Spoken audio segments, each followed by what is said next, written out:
Okay, good evening, everyone. My name is David Cashman. I'm from SEB Housing, and this is the information session for the Curtis Apartments in Bellingham. So we'll get started in just one sec here, so hold tight. I just want to give other households who may be joining in just a minute here to join in, and then we will get started. So just give me a moment here, and meanwhile, I'm going to get this plant hanging right behind my head out of the way because this is going to drive me nuts. It might do the same to you. So give me just a moment.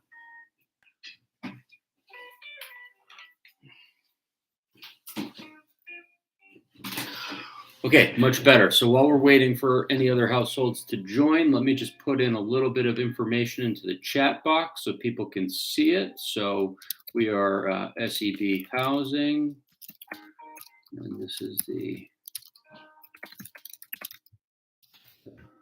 information session for Bellingham Curtis. Okay, this is also available simultaneously on conference call, and that number is 425-436-6200. Code is 862627. Just make that clear here. So if you want to call in, you can. If you do both, just try and make it so that you can't sort of hear the feedback if you have them both going at the same time. Sometimes I'm hearing myself kind of on rebound there, so just try and avoid that because that's a little bit distracting, but you can certainly call in if you prefer. I should note that with the YouTube live stream, obviously there's some folks tuning in now. To the extent you have questions, and absolutely, please fire away if you do have questions. That's what I'm here for. You can type those in the chat bar to the right of where you see me, where I'm typing right now, and I'll just say that again. I'm going to type that in itself. So that is sort of one disadvantage of doing it on YouTube versus Zoom, although I think in the next couple months we're going to be transferring over, although we haven't just yet. So for now, if you have questions, you have to type them in the chat box, or if you want to be on the call, you can obviously just chime up. On the YouTube, there is not the availability for participants to speak out their questions. But of course, you can always reach out to us after the session if you have questions, if there's something you want to talk about. And oftentimes, as you begin to dig into the application and start collecting documentation and really reviewing the questions in detail, you realize that you have questions that maybe you wouldn't realize just sitting here. So by no means is this your only shot at asking questions.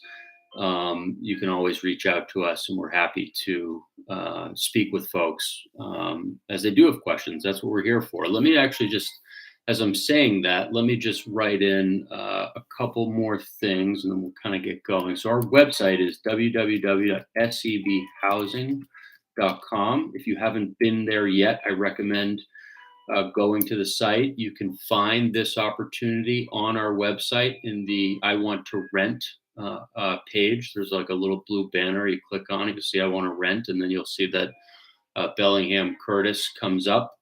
If you click on that icon, you can see relevant information about the property and the lottery, including some of the important dates, as well as what the income limits are. You can also download the information packet. You can download an application right from our website.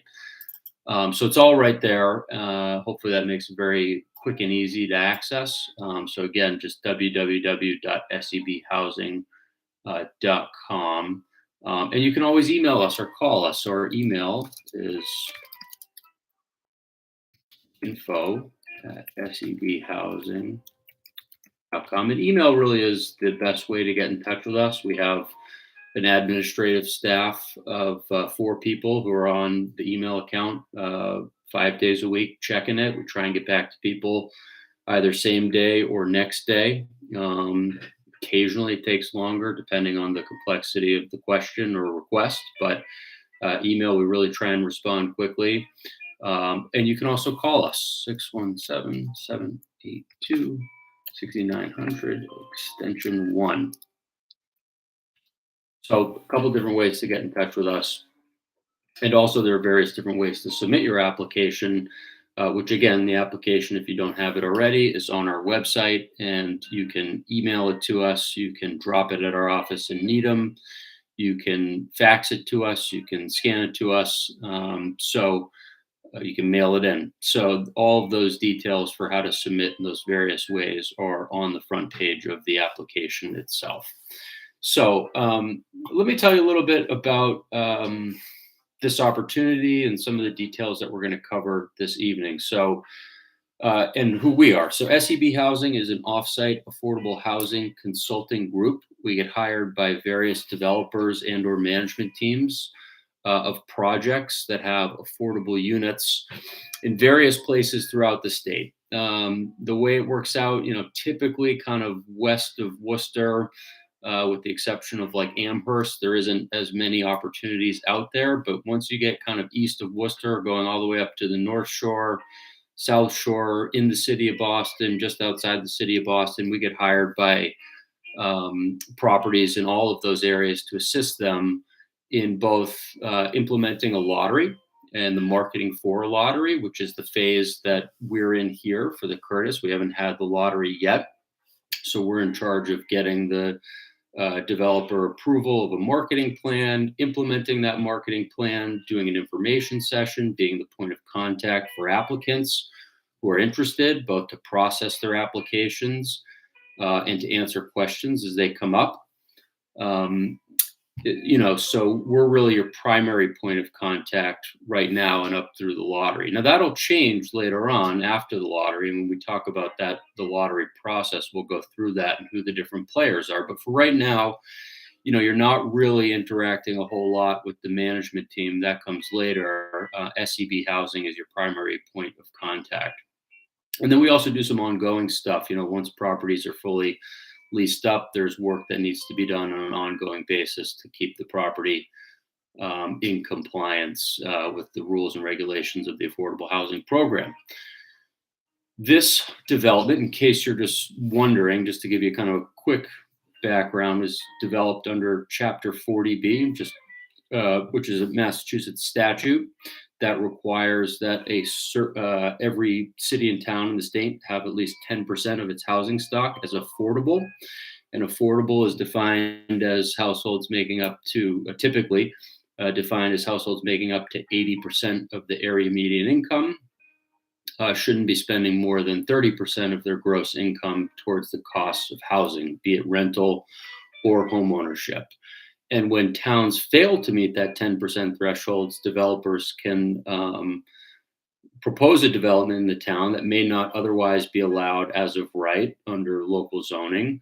And they may be able to get approval of that development if they are going to set aside 25% of the units in the development as affordable, or for households making up to 80% of the area median income. Now you may be asking, well, what's area median income? What's this guy talking about? Area median incomes are numbers published by HUD, the federal government, every year in April, and actually they just published new ones today. So when we talk about income in a little bit, we'll talk about how if you've actually looked at our materials, the numbers that you've looked at just changed, and they just went up by like $8,000 to $12,000 depending on your household size. But I digress. I'll get to that. So in this case, Campanelli, which is the development group, has worked with Bellingham to do what's called a friendly 40B, and propose a 250 unit rental apartment community, the Curtis, in which 63 apartments will be affordable, i.e. rented at rents for households making up to 80% of the area median income. Let me give you a little bit more background about the development itself, and then we can dive into what this application process looks like and what the eligibility criteria are. So let me give you a little bit of an overview here of the Curtis. So as I said, there's 250 units in total, spread across 5 different buildings. 63 of the units are set aside as affordable. The community is located on approximately 15 acres off of Route 140. There is an amenities-rich clubhouse with a kitchen and lounge. There is a fitness center with a group exercise room. There is a pool. There's a game room, a club room, conference room. There is access to secure mail and a package room. There's a playground, a dog park. I know there's nice outdoor space with fire pits and grilling stations, and outdoor dining for residents. The apartments themselves will feature stainless steel appliances. There's solid surface countertops and in-unit washers and dryers. Each unit will have each building will have an elevator. The Curtis community is close to parks, trails, restaurants, and shopping, as well as Forge Park commuter rail station, which provides easy access, I understand, to Boston and Providence. So this is a beautiful new development that has a lot of amenities, a lot to offer, close to a lot of nice things, and I think will be a wonderful community for lots of people to live in. I want to say something about the 63 affordable units in case you're wondering. These units have been selected by the development team in conjunction with DHCD, the state, the Department of Housing Community Development, which oversees this, and the town. And they've been selected to ensure that they're evenly dispersed across the 5 different buildings, that they are offered in various different types, that they are not sort of all consolidated next to each other, not all stacked one on top of another. They're not only located in sort of the least convenient places within the development. So they have to be equitably distributed, fairly distributed, sort of representative of the unit mix in general. Perhaps most importantly, for anyone watching, these units are indistinguishable from the market rate counterparts as you walk through the development. So, nobody walking through can say, that's a market rate unit, that's a market rate unit, that's an affordable unit. There's nothing like that. There's anonymity. And you shouldn't have any concern about if you're in one of these units that it'll somehow be obvious to others. Not that that's anything to be ashamed of or anything, but in case it is something you were thinking about or concerned about, that's indistinguishable from the exterior. So the development will be managed by Corcoran Management. They are a large management group that manages a lot of different properties. And let me give you just a little bit of a delivery schedule in case you're wondering. Not all 5 buildings will be delivered at the same time. So it looks like the first building to be ready will be the 5th, and that's sort of looking like the mid or end of August. After that, we're looking at kind of end of September for the next one, then mid to end of October for the next one. And then after that, there's a little bit of a delay and we jump into 2023. And for those 4th and 5th buildings to be delivered, we're looking at March and April of 2023. Of course, if you know anything about construction, these things can change quickly. So, supply chains can get clogged up, availability of materials, but hopefully everything stays on track and they are able to hit those anticipated delivery dates that we have now. Of the 63 affordable units, they are offered in various bedroom sizes, 1, 2, and 3 bedrooms. So let me just read out to you. There are 33 1-bedroom, 1-bath units. They're in the range of 720 to 800 square feet, and the rent on those is $1,840 per month. There are 24 2-bedroom, 2-bath units. They're about, let's say 1,100 square feet on average. They're not all exactly the same. And those are renting for $2,027 per month. And note that, I should have said this before, for the 1-bedroom units, I'm sorry I didn't note this before, 8 of them have dens. Okay, so 8 of them are probably going to be a little bit bigger. They come with a den. And then finally, there are 6 3-bedroom units that have either 2 or 3 bathrooms. Those range from a little over 1,200 square feet to a little over 1,500 square feet. And those will rent for $2,211 per month. Let me say a thing. The rents are not; those don't change. Okay, they're not based on any particular applicant's income. There are different affordable housing opportunities, different programs. I think in some programs, or if you have a voucher, which we'll talk about later, rents can kind of vary depending on your particular income and asset picture. But in general, in this program, the rents are the rents are the rents. They don't change for different applicants depending on an applicant's financial situation. So, what I've read to you, those are the rents. And for some applicants who qualify, that might actually be a little bit more affordable if they're sort of up towards the income limits and making close to the income limits that govern the program. And for some applicants, they may actually be a little less affordable if they make, five or $10,000 less than a different applicant applying for the same unit. Please keep in mind that those rents do not include gas, which is heat and hot water or gas, or electricity, which includes cooking, or water or sewer. So the actual rent, with all of those included, will be a little bit higher than what I've read to you. But tenants will have one free parking space that comes with their rent. And I should have said this before too. I was saying earlier that the application and information packet are available on our website, and pretty much everything that I'm going to go over tonight is covered in those materials. So, if you're watching this, certainly feel free to take notes or jot stuff down, but you don't have to memorize any of this. It's all there. So you can just, hopefully watch casually. And then, if you want to kind of remind yourself or something, just take a look at the information packet, and it's in there almost certainly. So, the way to think about this process, just to kind of give an overview of the process, is there's the application process, which we're in now. We're in the marketing and application phase, and that will last through May 16th. Your applications need to be delivered or postmarked to SEB Housing by that date. And then that will be followed by a lottery.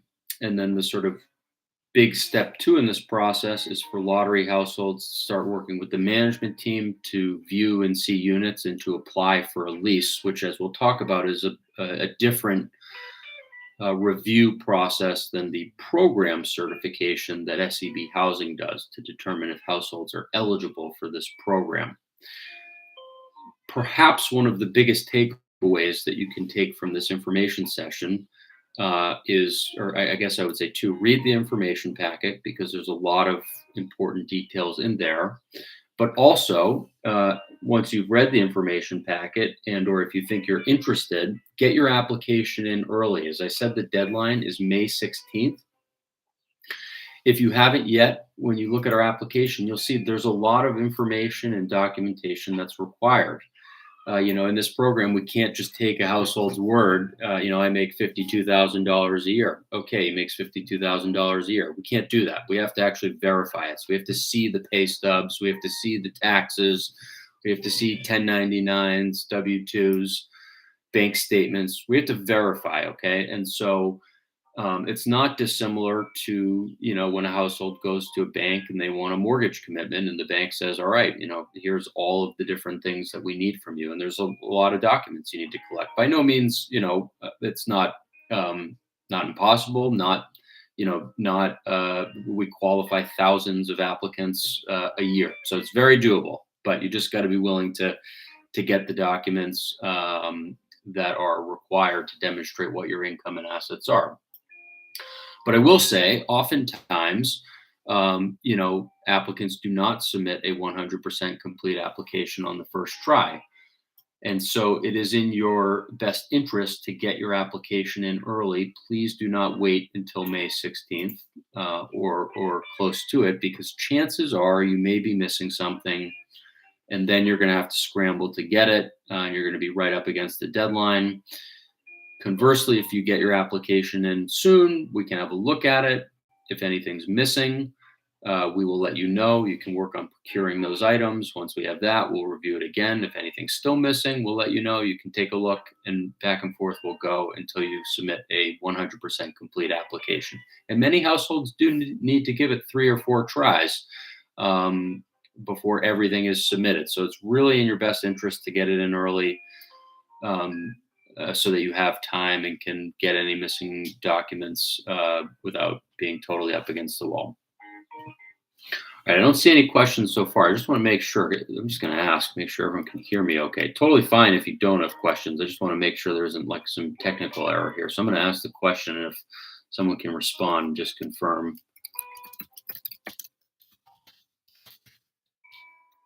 I'll keep talking. Hopefully someone will respond soon. So let's talk a little bit about who's eligible for this. What does that look like? What is, we're talking about the units, how nice they are, how nice the development is, what the rents are, and you're probably wondering, so who's eligible for this thing? So let's talk about what the eligibility criteria are. So the first is that households have to have income and assets that qualify for the program. They have to be under certain income limits, which we'll talk about, and we need to see what their assets are. Through the lottery, thank you, Janet. Appreciate it. Through the lottery, larger units, there will be priority for larger units for larger households who need all of the bedrooms. That's a program requirement. So the program doesn't want smaller households being overhoused. So a one-person household can apply for a 3-bedroom unit, but the program says, hey, if there's a family of 5, 2 parents and 3 kids, we want to make sure that they get priority for that unit, and they will, because they won't be overhoused. They need all those. Households cannot own a home upon move-in. So if you own it now, that's not a disqualifying factor, but you would need to demonstrate evidence of sale prior to signing a lease. And then finally, households and their family members cannot have a financial interest in the development. I don't think that comes up often in affordable housing. I don't think many people are like investing in these jobs, but what does come up sometimes is an applicant may be a related party. So either the applicant or someone in their family is related to or works for Campanelli, which is the developer, or Corcoran, which is the management group.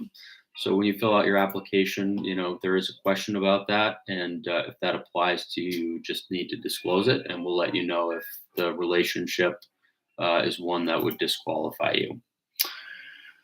I should note as well that some of the units will be built out with special features, either for persons who have mobility or hearing impairment. And if a household has need of those special features, they will get priority for those units as compared to households who do not need those features. Let's start now. Okay, I think the first thing I said of the criteria are their income limits and assets. Let's talk a little bit about income. So income is for all members of the household, all members who are applying, who will either be on the lease or living in the unit. Okay, on the lease or living in the unit. It is typically gross income, although if you have your own business, you're self-employed, it's net income after certain allowed expenditures like payroll and the costs of materials and supplies and things like that. Those get backed out, and you need to fill out a profit and loss statement. But if you work for a company or someone else, we're talking about your gross income before any deductions or anything like that. If you're self-employed, profit and loss statement, we're talking about your net income after you take out certain allowed expenses. Income projections or income, we need to look at what you're making now and anticipate over the next 12 months. That's what the program requires. Obviously, any projection over the next 12 months is a projection. It's imperfect. Things could change.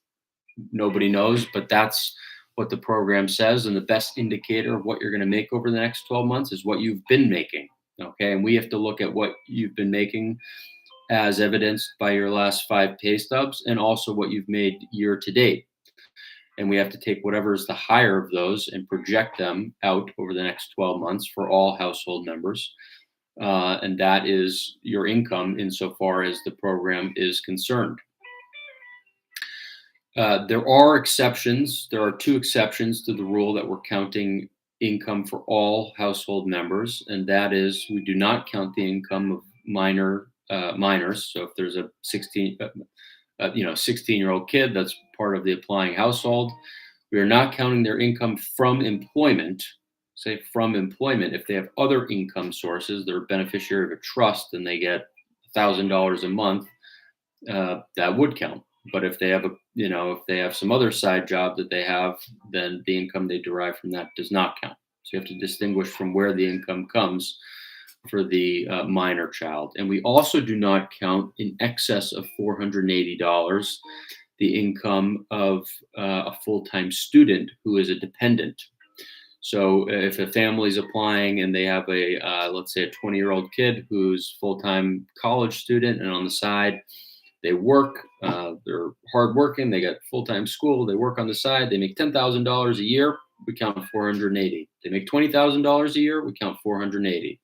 They make $1,000 a year, we count 480. So that's it. And one thing on that is for dependents like kids who you claim on your taxes. It does come up sometimes where households will apply, and maybe it's the wife who says, I work and I support my husband, and I make most of the money. My husband goes to school full time, but he makes a little bit of money on the side. He makes $10,000 a year, but only count 480 to that because he's my dependent. But that's not what we're talking about. A head of household is not a dependent in that context. We're talking about, typically kids who you would claim on your taxes. Take a look at the application. Income is varied in the program. It's not just taxable income. There are various sources of income that we need to include. There's the kind of common ones you think of, what you make at your job, or if you're self-employed, what you make there after your allowable expenses. But there are other things like child support and alimony, or Social Security disability income, or unemployment that you receive, or workman's compensation. Maybe you're drawing down from a pension. Maybe you're getting periodic payments. That's a curveball in the program, but it's one that we're required to count, and which does come up. You submit your bank statements, and we see you make, every week X number of dollars comes in from your job, but every 2 weeks there's also money that comes in that's not tied to your job or any other income source that we can discern. And we say, hey, what's the $200, $150 that you get every 2 weeks? Oh, great Uncle Joe, he's wealthy and he takes care of me. That's great. If you got a friend or loved one or family member who is giving you consistent payments to help with the cost of life, that's great. That's income under the program. If it's every once in a great while, or one lump sum payment, that's different. So it really has to do with kind of the frequency of it. You also may have assets that generate income, and that's really part of the reason we do need to see your assets, which we'll talk about in a little bit. It depends on the asset that you have and the nature of it. A lot of times things like savings accounts at a bank, they don't generate much. I know mine doesn't. Maybe you have a certificate of deposit account with the bank where you can't touch it for 6 months or a year or 2 years. Those do a little better. There are other types, of course, of assets that generate income, but we do need to see your assets to discern what income they generate, and that gets included in the income analysis that we have to do. Now, let me just say one thing right now. This is important. The income limits for this program are published by HUD, the federal government, every year in April, and they're based on the number of persons in your household. And up until today, at about noon, they were, for a household size of 1, they could make $70,750. For a household size of 2, they could make $80,850. For a household size of 3, they could make $90,950. For a household size of 4, they make $101,050. For a household size of 5, they could make $109,150. And for a household size of 6, they could make $117,250. Don't write that down. Don't worry about it. It's in the info pack. It's in the ad. It's in the application. It's on our website. You don't need to memorize that. That just changed. They just went up by like $8,000 to $12,000, and I'm going to update the materials just as soon as I can. I hope to have it updated by tomorrow. But if anyone's sort of looking at that and going, "Ooh, I'm right on the line. I'm not sure I'm going to make it," there's good news. The new income limits are, for a household size of 1, $78,300, so that's almost an $8,000 increase. For a household size of 2, $89,500, a $9,000 increase. For household size of 3, it's $100,700. That's almost $10,000 increase from what it was as of yesterday. Household size of 4, it's 111,850. So we're up about another 10,000 plus there.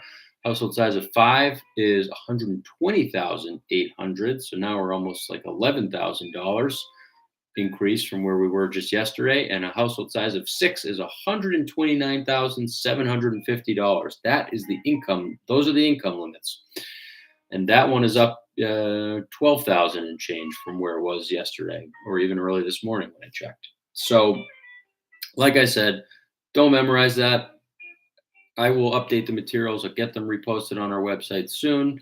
But please do remember to check that, because if you're sitting there looking at your info packet now and continue using it in a week from now or 2 weeks from now, you're looking at old income limits. Okay, those have all gone up to the tune of about $8,000 to $12,000. And remember, income limits are based on the number of persons in your household.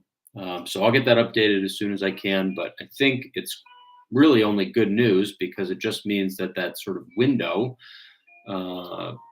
just got bigger for households to qualify. More people will be let in the door. Now, this is not subsidized housing. If you have a voucher, you may be able to use that voucher. You should check with your housing authority or whoever issues it first to say, hey, I'm considering applying here for a unit of this size. Here's what the rents are. Is that acceptable to you? You don't have to, but it's in your interest to, because we've certainly worked with applicants who didn't do that, and they got all the way up to thinking they're about to move into the unit, and the housing authority said, wait a second, you can't use that voucher there. We don't accept those rents. Oh my God, what a shame. The person was excited and really let down, and I don't want that to happen to you. So if you have a voucher, the program does not preclude you or prohibit you or prevent you from using it. In fact, you can't be rejected based on that reason alone. But you should check for your own sake with your housing authority or whoever issues it to say, hey, I got a voucher. I'm thinking about the Curtis. Is that going to work for you? For your own sake. So you don't, end up going all the way down that road like other households have, only to find out you can't use it. So that aside, I just talked about the income limits based on household size, which I want you to think of as a ceiling, right? It's the ceiling. It's up here. I have to be under here to qualify for the program. But as this is not subsidized housing, the general expectation for non-voucher holders is that they'll be able to afford the rent based on the strength of their own income and assets. And that's just a leasing office criteria that they apply for any applicant, whether market rate or affordable. So any market rate applicant looking to apply, they want to make sure, hey, what does this guy make? Is he going to be able to afford the rent, or is he going to tell us in month 3 that he's totally overextended and can't afford it here? They don't want that. So same as for market rate applicants, they have the floor, right? And they require that households make about 2.5 times as much as the rent. Okay. So in other words, stated differently, the rent shouldn't be more than 40% of the applicant's income. Now, assets may be considered too. Maybe an applicant doesn't quite make 2.5 times as much, but they've got $100,000 in liquid assets they can draw down from, and in that case, okay, maybe that bumps them over the line. And so, unlike the income limits, which are based on the number of persons in the household, the minimum income and assets is based on the house bedroom size that you're applying for. And so, for a 1-bedroom, you got to make about $55,000. For a 2-bedroom, you got to make about a little under $61,000. And for a 3-bedroom, you got to make a little over $66,000. So it's a window. Okay, you got to be under this and over this. Again, forget this. If you're a voucher holder, you can totally ignore it. But for everyone else, you got to fit somewhere in this window to show I'm under the program income limits, but I also make enough that I can afford the rent, somewhere in the middle. Okay. Now, as I said before, there are various different types of income sources. There are also various types of asset sources. There's no asset limit, though. Okay, there's no asset limit. So with homeownership opportunities, there is, but with affordable rentals, there isn't. But we still need to see them in large part to ascertain interest from your assets, to ensure you don't own a home, which again would need to be sold prior to signing a lease. And also because in your assets, oftentimes sources of income can be disclosed that sometimes people forget conveniently or totally honestly. So if you've got an income source and you're putting it in your that you haven't told us about, and you're putting it in your checking account, every 2 weeks, we're going to see that and say, hey, what's this? You didn't tell us about that. We have questions. So, assets can include, checking account, savings account. You got to provide the last three statements. Most recent can be things like Venmo, PayPal accounts, other Cash App accounts, certificates of deposit with banks. You could have savings bonds. You could have retirement accounts. We need to know the net cash value if you're not sort of accessing it at present. You get mutual funds, stocks, bonds, investment property, or real property. And again, real property, you got to sell the home before you can sign a lease. So there's a table in the application that goes through some of the common assets. You'll notice we're not asking about personal assets. So cars, jewelry, whatever, things like that, we're not interested in. But other ones we are, and we need to know about them, and you need to disclose those things to us and provide documentation for them. And again, one of the biggest kind of things about assets is what income do they generate, and then we need to um, include that in the income calculation to make sure that you're not over the income limit. Okay, so if you've watched this, you're going to submit your application well in advance of the deadline, and maybe we'll have to go back and forth a few times. Hopefully not. And now let's talk about what happens next. So if you're incomplete, we'll let you know what's missing. You can work on getting those things. If you're not eligible for some reason, maybe you make too much money, we'll let you know. If you disagree, you let us know. If you're eligible, you will get a lottery application number, which will be in the form of A blank blank blank, which we will use when we conduct the lottery. Please do not confuse your number with some sort of ranking or priority. A.001 doesn't mean the number one household. It just means you're the first household who submitted a totally complete application and were eligible. That's all it means. And if you're A.010, it just means you were the 10th household. And those numbers will be used in the lottery to keep everyone's information anonymous. When you get that number, you'll also get some other information in that letter, which I recommend that you review to make sure that it's consistent with what you think you put in your application. So it might say, Dear John Smith, we've determined that you're eligible as a household size of 4. Okay, you want to say, yep, I'm a household size of 4. You applied for a 2 and 3 bedroom unit. You check, okay, yep, that's right. I applied for both, which, by the way, you can and you should if you think you'd be happy in multiple bedroom sizes. Don't confine yourself to just one.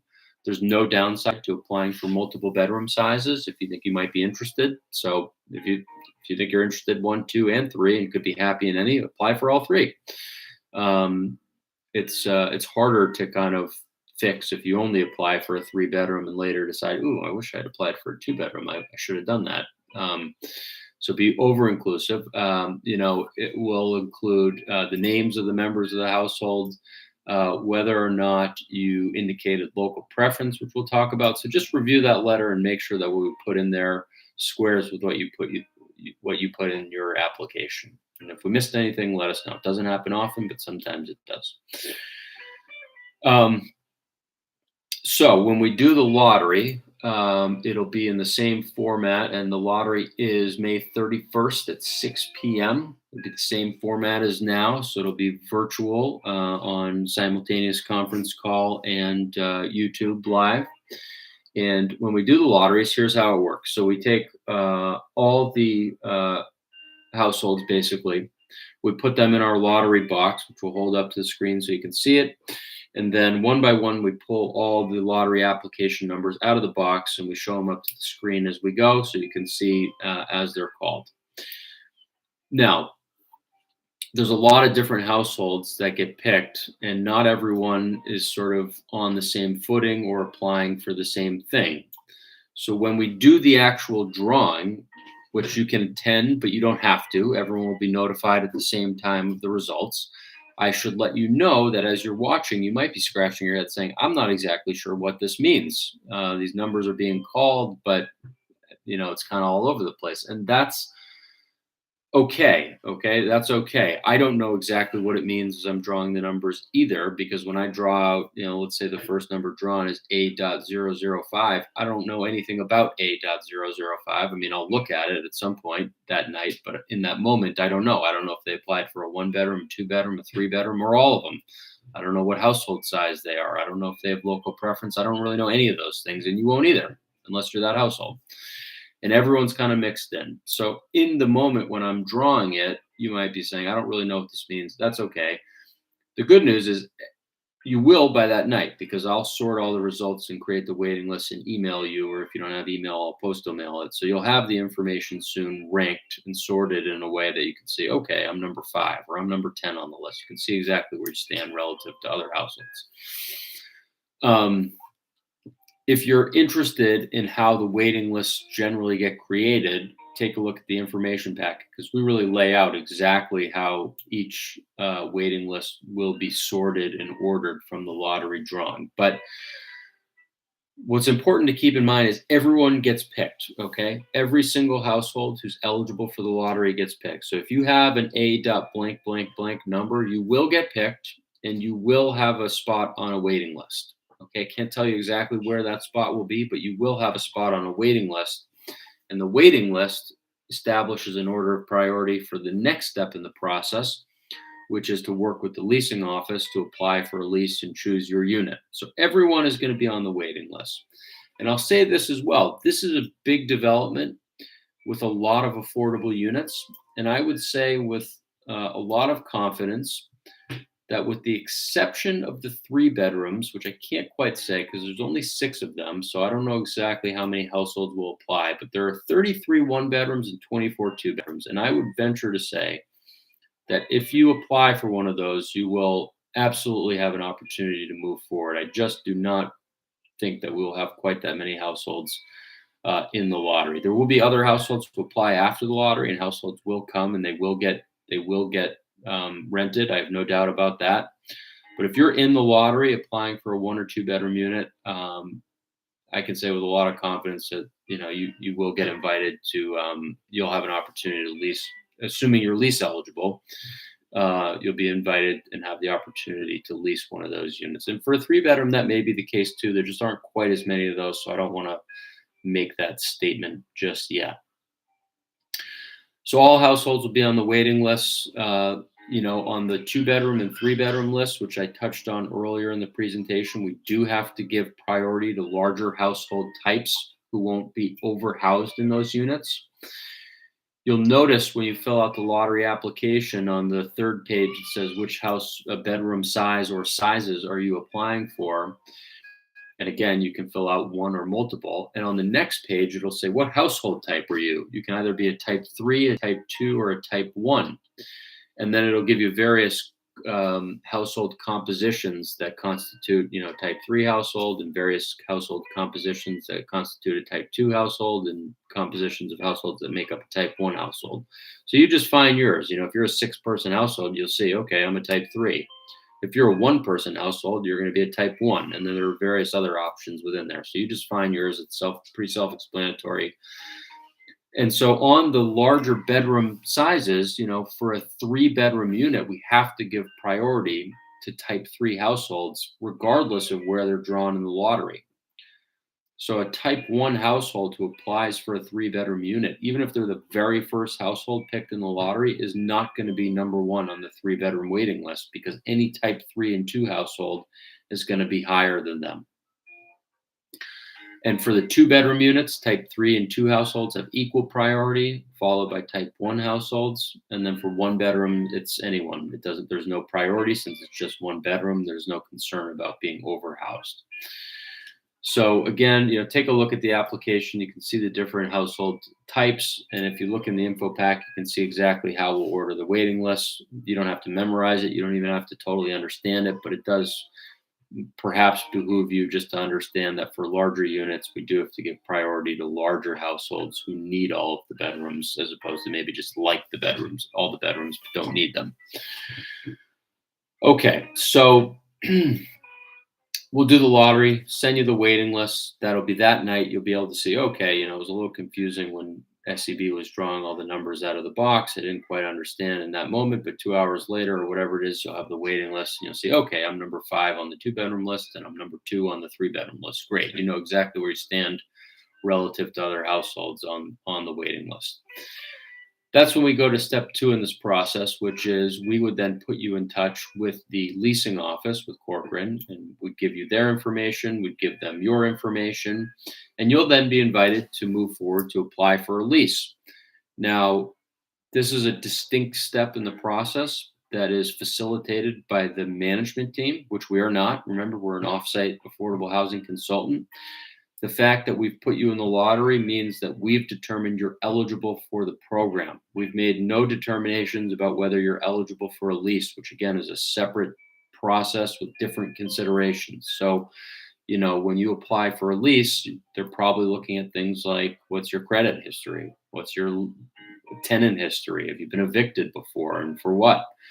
Do you have a criminal background that we should be concerned about? And things of that nature, things that management teams usually look at for all their applicants. We don't do that screening. We're not hired to do that. And we don't ask those questions. So, if you're number 1 on a waiting list after the lottery, please don't go telling your current landlord, hey, I'm number 1 on the 3-bedroom list. I'm out of here. I'm definitely getting a unit, because you haven't even been lease screened yet, which is a big thing. So we'll give your information to the leasing office. We'll give their information to you, and then they'll invite you to move forward to apply for a lease, which should be a quicker and easier process than being program certified by us. During that process, you can see the different units, probably, possibly a model unit, maybe do a bit of a tour. I'm not sure that every building will be available at that point. And then units will essentially be offered based on where households are on the waiting list. So, again, as an example, there are 6 3-bedroom units.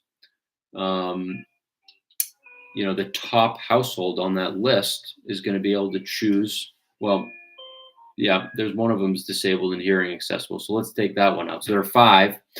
The top household on that list is going to be able to choose from any of the 5, and they'll be able to speak with the leasing office and say, okay, can you give me floor plans? I'm interested in which buildings the 5 different 3-bedrooms are in. I'm interested in knowing when they're going to be available. You may not actually want the one that's first available. You might say, hey, I'm actually in the middle of a lease right now. It doesn't end until October. I'm actually interested in the 3-bedroom that's coming online in October. And that's the advantage of being higher on the waiting list. Not all the units are going to be exactly the same.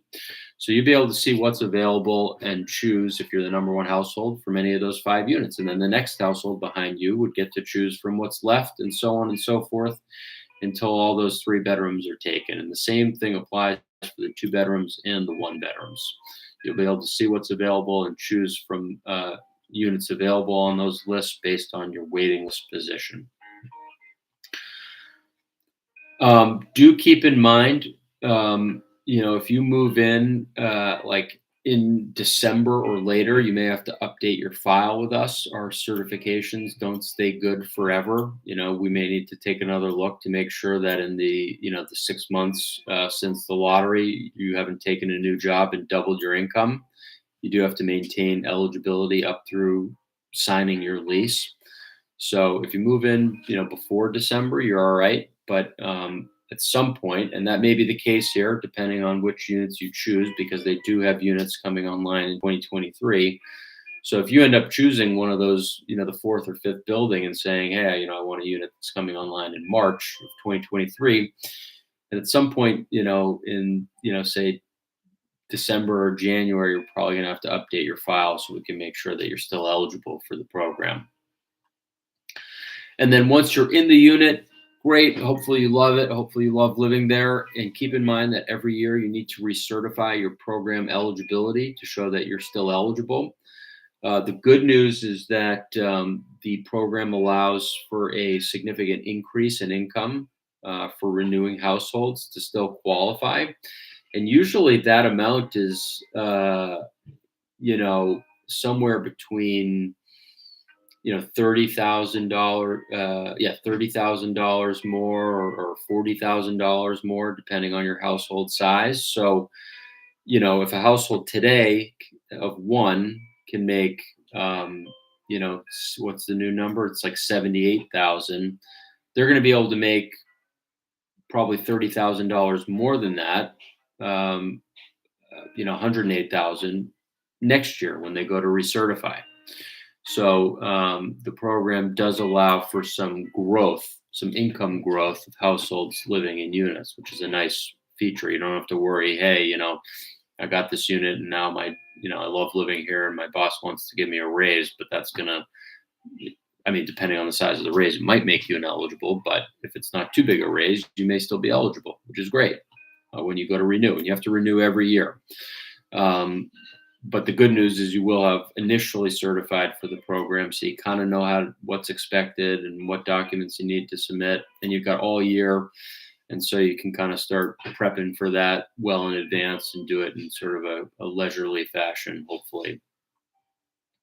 I do want to make a note about local preference. There is a local preference in this lottery, which that means that for some of the units, but not all, households who qualify for local preference will get a little bit of a priority on the waiting list as contrasted with households who do not have local preference.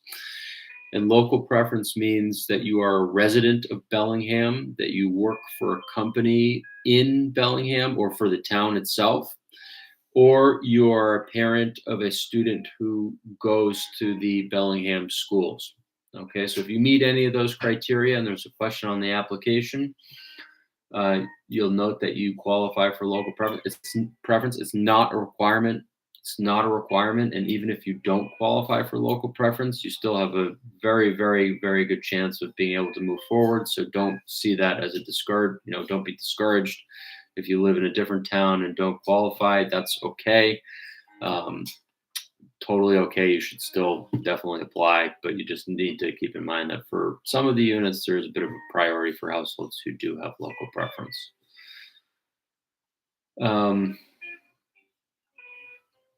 I think that's it. The application should provides a lot of details for each type of income source that you have or asset you may have, exactly what's required. So, you'll see, all right, for income, I got to provide my last 5 pay stubs, consecutive pay stubs.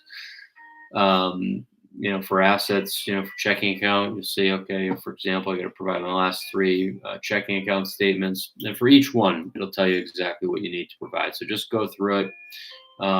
When you're filling out the application, there's a table that you got to go through. If something doesn't apply to you, you just check off not applicable. Don't leave it blank.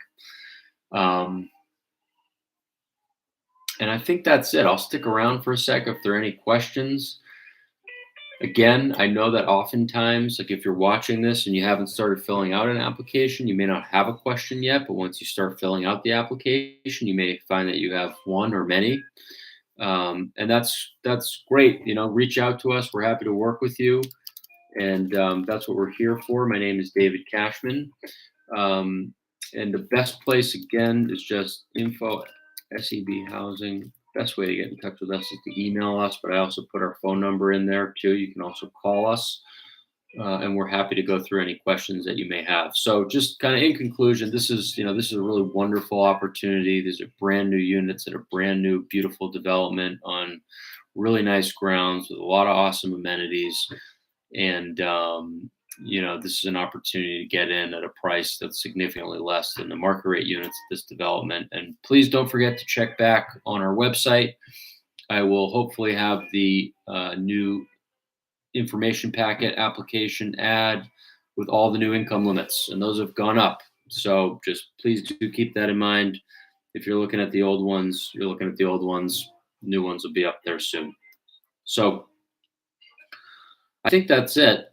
I'll stick around for a sec here if there are any questions, but if not, I hope everyone has a great night. I hope you got something out of this session. Quanta, any pictures of how the units will look? You know what? Not that I can sort of put up on the screen right now. However, what you should do is go here. Oh, wait a second. I got too many computers in front of me. Hold on a second. Sorry.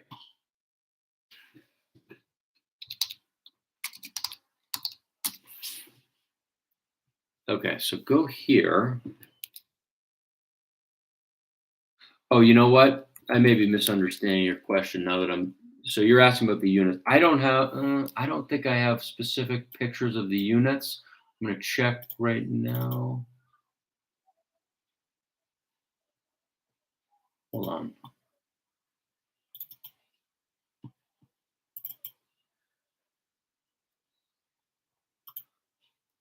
I believe all the photos I have are of the outside of the building. So if you're interested in kind of seeing the building and the grounds, there's a photo on the website, which is the Curtis apts.com. And then I'm trying to see Quante. Hold on one second. I don't think I have photos of the units, but I want to make sure before I say that.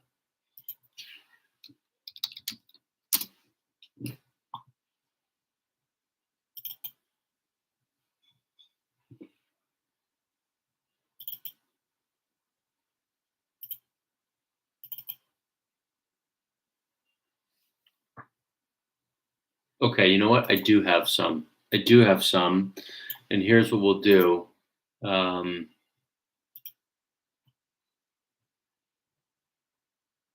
okay, here's what we're going to do. When I update the website, so here's our website.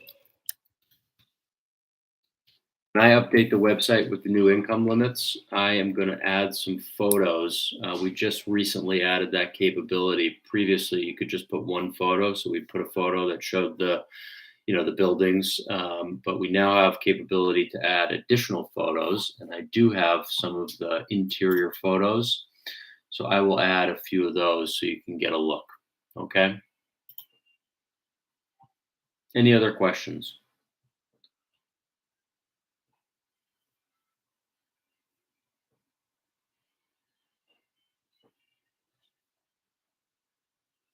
Okay, so check back on our website. I think by tomorrow I'll have the new income limits up and I'll add some of those photos, Quantes, and anyone else so you can see them. Thank you for tuning in, and I hope everyone has a great night. Good night.